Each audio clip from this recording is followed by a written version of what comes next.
Louis, if your girlfriend could read your mind, how quickly do you think she'd have you arrested? Never. Never. All She's very purity protective. And she's got a very strong clarity of constitution. Very good, strong Irish constitution. now, Unforgiving. why are you asking that kind of this question?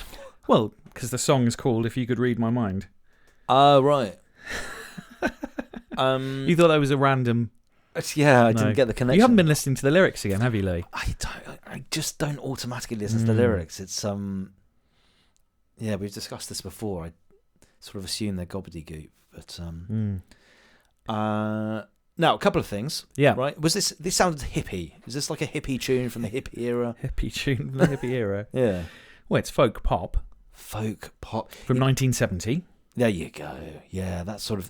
It reminds me of, like, people on hilltops wearing flowing gowns, dancing around with flowers in their hair, that sort of thing. Was that because of acoustic guitar? The way the guitar was played? Yeah, the guitar, and then when the strings kicked in, the orchestra, then I was thinking of, like, some, like, naff 70s, variety show. Right. We don't really get variety shows these days anymore, apart from, like, maybe Ant and Dec, but even they've, like, given up. But it's like that sort of thing, So it felt to me like music from a bygone time that maybe we could just leave. Did you not love that past. song? Did you not think? I didn't love it. I mean, I didn't hate it, but I didn't. Tell me why. It was a great song, I suppose. So of course you could have had this. Well, tell me what am I missing? Why should I care about? Obviously the lyrics 70s for one music? of it, but it's just a very well. It's a lot. I mean, the lovely melody. Do you not like the melody? What a beautiful melody. Well, actually, the melody, which I learnt from you, means the "if I could do it," that part. That sounded familiar. Like, has there been a pop version of this more recently? It was featured quite a lot on Trigger Happy TV. Oh, okay. You remember that? Yeah, but I wouldn't have put And those it's two a together. famous song, so you probably have heard it somewhere. But I thought it's not like Miley Cyrus has done a recent version or something, or Sheryl Crow. I pray to God not. It sounded a bit like it'd be Sheryl. I would have preferred it if it was sung by Sheryl Crow with a bit of guitar. Sheryl Crow. And then I think it would have, lose the orchestra, right? Plug an actual amp into your guitar, none of this acoustic on a, hippie round of, campfire stuff. Yeah. And rock it up a bit, and then I would have been down. It did sound familiar. Just shows how far we still have to go with you, Louis. This just shows. Any idea who that was? Almost certainly not. I have no idea. Gordon Lightfoot. Never heard. Died.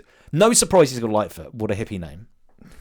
You think if you have a hippie name, you Star Child. You think that's Canadian? Died 1st of May this year, and he was only 84. That's still a decent age, isn't it? 84.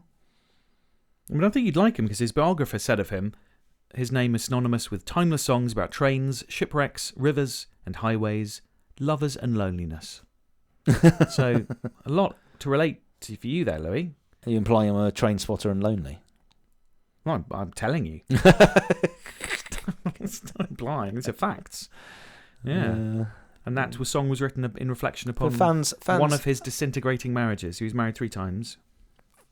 Another one with a lot of marriages. Okay. And he spoke about death. In 2012, he said that he was fully prepared to go whenever I'm taken. And he calmly stated, I've been almost dead a couple of times, once almost for real. I have more incentive to continue now because I feel I'm on borrowed time in terms of age. He lives another 11 odd years after that. People say that if they're in an accident and survive, then they have a different outlook on life afterwards. Live freer. Like in Fight Club. When does he almost die in Fight? Oh yeah, because he crashes the car. Is it after? No. It's where he gets that guy with a gun and says, I'm going to kill you now. Okay. You're going to die. And then he asks him what he wants to do with his life, and he tells him, and he says, well, you go and do that or I will come and kill you. Do you remember that scene? I don't remember that scene. And then he tells the other guy, he says, that his breakfast tomorrow will taste better than any meal you or I will ever have. It's being given another chance, because if you've been told you're going to die and you think that's it, yeah, then maybe you do appreciate life a bit more. But it's a bit of a dick move, though, isn't it? I mean, the guy's like, I'm doing you a favour by scaring the shit out of you. Some points he's probably pissed. Yeah, the outcome's good. So, no pain, no gain, Louis. Maybe everyone should have a near-death experience. Have you ever had a near-death? You ever stared? I'm amazed I'm not dead. The stuff I've done, honestly. The stuff I've Example? done, I think about just various scaffolding I've explored when drunk, and you know, there's all sorts of things. I should be, dead or in prison. But no. Here I am. Yeah. How about you? You ever see the film, set in Thailand, the Hangover 2? I can't remember. I've seen the first one, and then they're all the same, aren't they?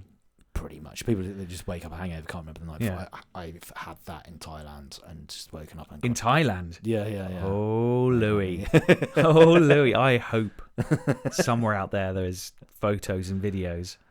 Well, it's not even like mental recollection after drinking. They serve up those bucket. You ever been? You've never been? No. They, like Kids Bucket and Spade. They'll fill up a bucket of that with spirits and coke and yeah. Then it was curtains, and then you hear the stories about, like, there was a couple who looked like were stabbed to death, weren't they, after a full moon party? And then now in my older age, I look back and go, bloody, I'm glad that wasn't me. Yeah. Anyway, I'm not going to tell the rest of that story because it's too. Oh, come on! Everyone wants to hear it. I woke up in a garage. Mm-hmm. A random garage. I didn't know where I was. And like, just someone's garage, yeah, their house. Yeah, I mean, it was an open, because it was an open one. And then, I mean, the last I remember was drinking a bucket in this bar. Drinking a bucket or the contents? And then I wandered out, and I'm like, I don't even know what island I'm on. Like, yeah. I don't know where I am. And so just walked down the road, and then I got to a beach. I'm like, okay, right, a beach, right? My little chalet thing is on a beach. And then looked around and then walked up, and then, oh no, I recognise this bar, and it was I don't know what I'd done. Maybe I mean, that would have been more exciting if you weren't just down the road. Yeah, if I'd actually end up on a different island. I could have been on a different island, a different continent, but no, I was 10 metres down the road in a garage. Yeah, Oh. yeah, true. And I didn't wake up dead. It's a shame. You could have at least have been sort of badly abused, or something, like.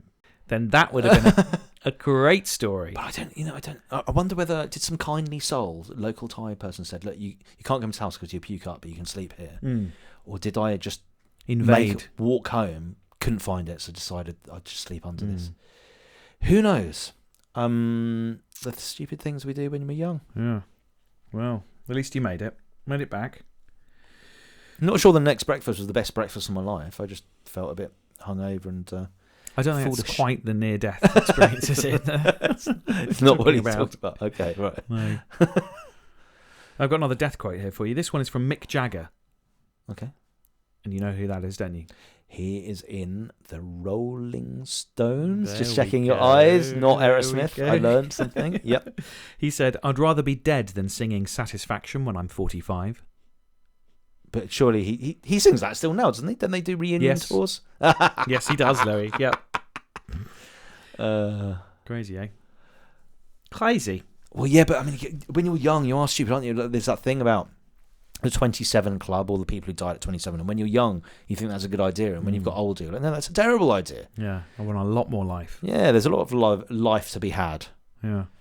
Well, you think you're, invincible when you're younger, don't you? Well, I just happened to be invincible when I was younger, but not everyone is, Louis. Not everyone is. Mm. So speaking of hippies, Louis, here is a dead singer